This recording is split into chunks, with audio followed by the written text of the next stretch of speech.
Well, SUVs are all the rage in the Indian market right now, and Renault now wants to go up market in this SUV segment with the all-new Captur.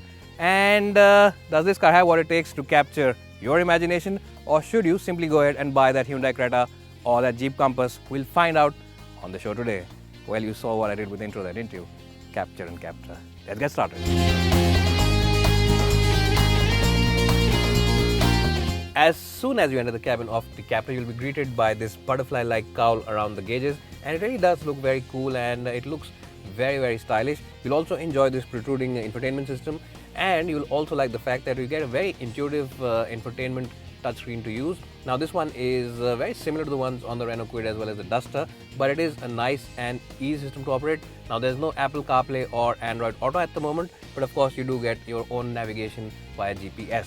In terms of build quality, it is very solid and bolted together nicely. It is definitely better than the Duster and at par with the Hyundai Creta, which is of course the leader in terms of overall cabin quality right now. In terms of practicality, it's a mixed bag because this big elbow box over here does not open up, so that's a bit of an odd thing.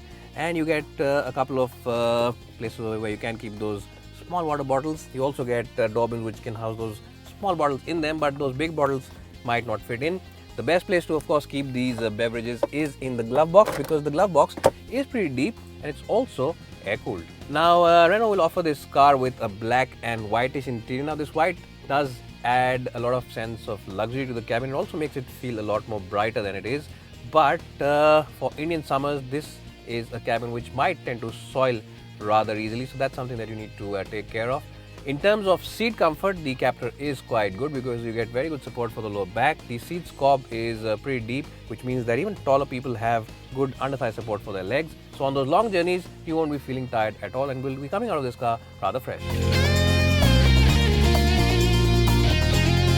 Well, if you are watching my video for the first time ever, let me just tell you that when I sit in the back seat, I always adjust the front seat for my height and my driving position, and my height for reference is 5'10". Now, for someone who is 5'10", headroom over here is more than adequate, and even 6-footers should not have a problem sitting over in the back seat. Knee room also is just about adequate. It's not the best, but it's not bad either. It's not a deal breaker, it's decent, and there is place below the front seats where I can stretch my feet. Now, there is a lump in the floor panel over here, but the footwells are pretty accommodating. They are pretty large enough, so whoever's sitting in the middle has plenty of place to stretch his feet. He really won't have to be jostling around with the other two occupants. And the best part is that the seats over here are rather flat, which means that whoever's sitting here has plenty of place and won't be feeling uncomfortable at all. It's also a very wide car, so 3 occupants sitting abreast should not be a problem. And the second row of the Captur's cabin is a nice place to be in. Well, what also makes this car's cabin feel a lot more airier than it is the fact that you get this off-white seat fabric over here, this off-white leather fabric rather, on the top-end version. And you also get your own AC vents which aid luxury and comfort quite a way in the back seat. And the best part is that the windows are nice and wide, and the opening of the door, the aperture, is also pretty large enough, because getting in and out of this car really is a breezy affair. So overall, a nice place in the second row of the Captur seats.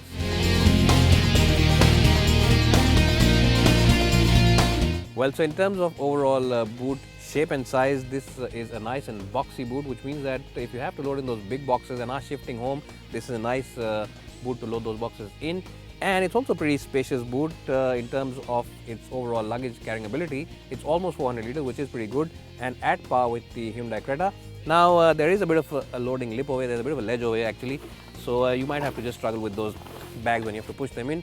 But to ferry your mother-in-law back to the airport along with all her luggage, this is a very good car, and one which is pretty good at accommodating those large pieces of luggage items.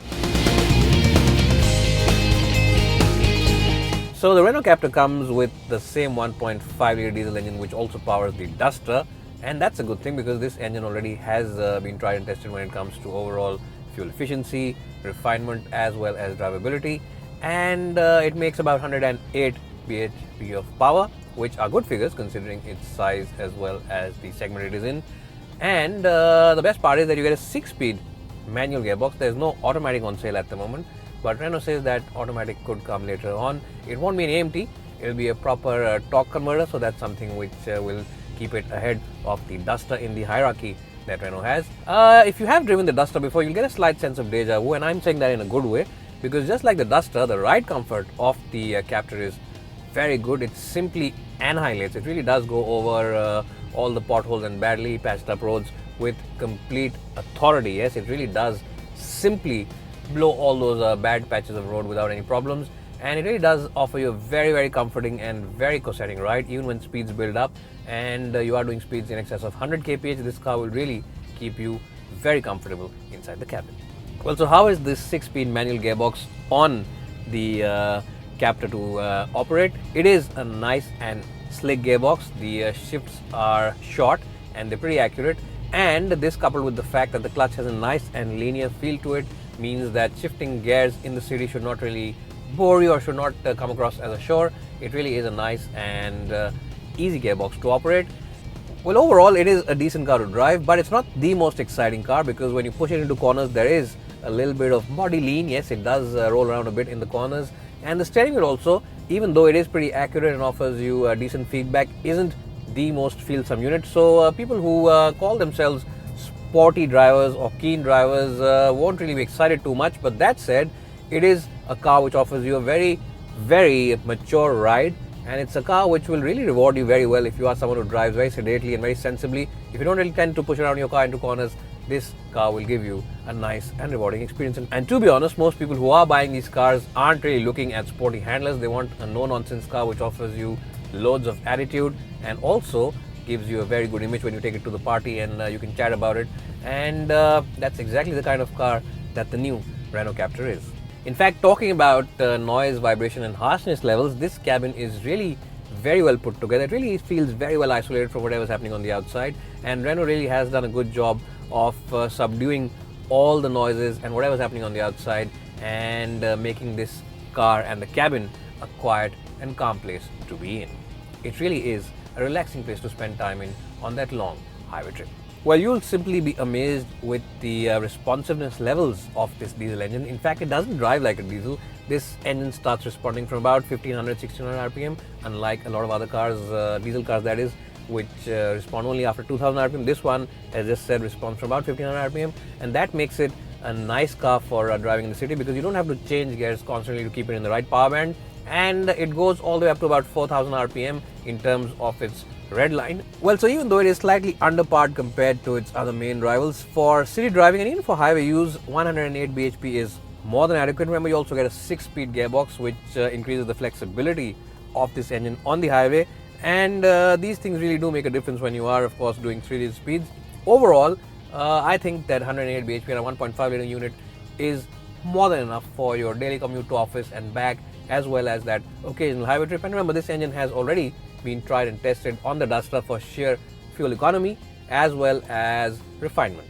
Now, special mention has to be made about the Apollo tires that this car comes with. Yes, you get a set of Apollo tires as standard fitment, and I have to say that these tires not only offer you very good grip levels, they also are very quiet when you're cruising on the highway. If you're doing speeds in excess of 100 kph, there's no tire noise which enters the cabin, and we have tried a couple of different surfaces to figure out if it was a surface, but these tires perform very well on 2 or 3 different surfaces that we've driven them on, so there's no tire noise. And thumbs up to Renault for giving this car a nice set of wheels.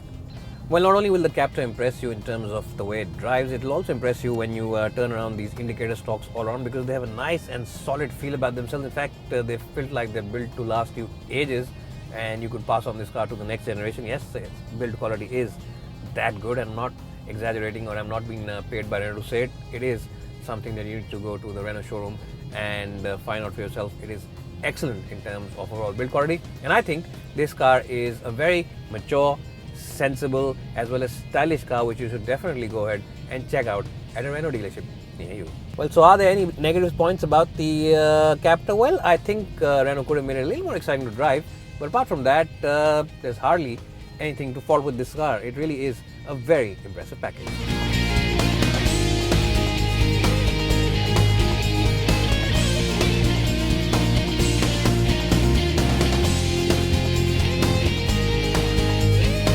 So overall, the Renault Captur comes with a stylish exterior, a very stylish interior, and also offers you solid build quality.